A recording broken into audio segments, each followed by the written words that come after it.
math.com. Let's start with question number 13 of exercise number 2.3. The statement of this question is 2x square minus x minus 1.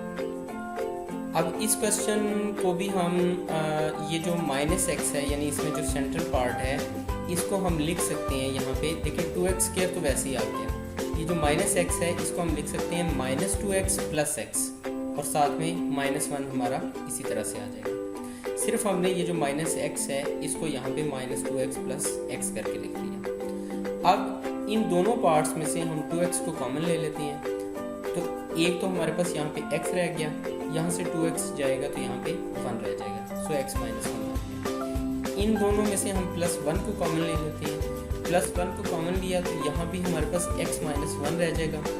अब यहाँ पे x minus 1 इधर है, इधर भी x minus 1 है, दोनों में से x माइनस 1 को हम कॉमन ले लेते हैं, बाकी हमारे पास यहाँ पे 2x प्लस 1 आ जाएगा। और इस तरह से हमने इस क्वेश्चन को फैक्टराइज कर दिया। क्वेश्चन नंबर 13 कंप्लीट हो चुका है। अगर आपको इसमें कोई कन्फ्यूजन है तो आप हमसे कांटेक्ट करें। हमारा यूट्यूब चैनल अवेलेबल है, आप उसे सब्सक्राइब करें ताकि हमारी लेटेस्ट वीडियोज़ और अपडेट्स आपको मिलती रहें। Thanks for watching math.